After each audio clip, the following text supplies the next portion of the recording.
So I went to go see Jupiter Ascending. It stars Mila Kunis, Channing Tatum, and Eddie Redmayne, and it's written and directed by the Wachowskis. You know, they brought us The Matrix, Cloud Atlas, Speed Racer, things like that. Now, initially this film was going to come out in July of 2014, and it got pushed back to 2015 in February for, well, I've heard two reasons why. One says that the studio needed all this time and money to put into all the extra effects that the movie needs, as well as to promote it just heavily. And the other one says that, well, the studio also released Edge of Tomorrow, and that movie was a box office blunder, let's say. It didn't make its money back quite as quickly as they'd like.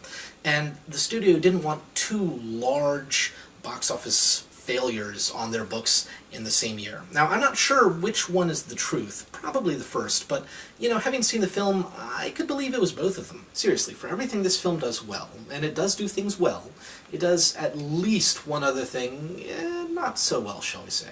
For example, the visuals in this film are just stunning. They're really, truly beautiful.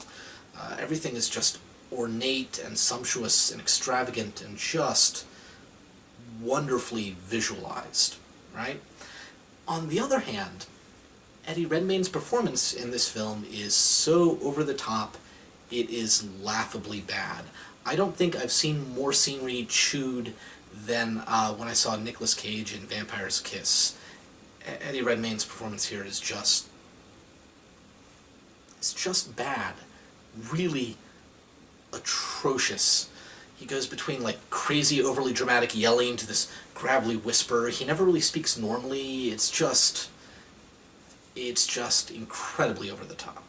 You like world building? This movie has it in spades. Almost every scene throws some new tidbit of lore about this universe at you, or expands upon what it's already shown you. On the other hand, the story is, well, let's call it overstuffed, shall we? Honestly, there's so much going on in this movie that calling it overstuffed is probably underselling it a little bit. I mean, if you took everything that happened in this film, turned it into a bullet point list, almost everything would be a main bullet point. There's nearly no time given to character development, proper establishment of motivations, just time to breathe, fun little bits, things that explore any of the cool world building that they've done in this film. Nothing. You can actually look at the film and sort of see how there are these three, well, 2 to 3 main sort of story arcs that have their own, you know, beginning, middle, climax, everything. You could have turned this into a trilogy and been so much better off for it. Sadly, we're left with this, where they just sort of pass by everything without developing anything, and you end up with kind of a movie because of it. At least the action is pretty solid, what with the emphasis on visuals and the characters mostly doing their own stunts.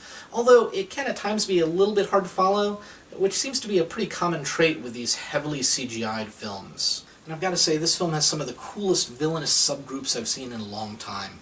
It manages to make the greys, you know, the little gray alien things, look vicious and cool. Then there's these draconic lizard man things that are one of the big main villains, criminally underused in this movie, but God, they're cool looking. Of course, on the other hand, there's Jupiter Jones. I kind of really disliked her character. It's not so much that she's, you know, a teenager, that's fine. No, it's that she's stupid. Just naive and stupid. At the start of the movie, her cousin has talked her into donating her eggs, like selling her eggs for money, and she's going to get $15,000 for them. But he's convinced her that he needs to get 2/3 of that money. And she's going to do it. She's going to give him $10,000 for selling her eggs by herself. He has no part. And she keeps on doing it throughout the film. And I want to hurt her. In the end, this film is kind of the definition of a mixed bag. It has some great ideas that aren't executed nearly as well as they should be. I can't really recommend it to anyone, unless, of course, you really love visuals in a film. If you liked a film like, say, David Lynch's Dune, you're probably going to enjoy this.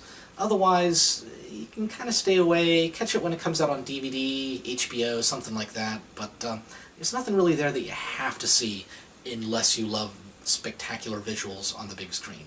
Then go for it. Anywho, until next time, folks, enjoy film. So, I went to go see Black Hat. It stars Chris Hemsworth and Wei Tang, and it's directed by Michael Mann. He's brought us some fantastic movies like Heat, Collateral, The Insider, and Last of the Mohicans.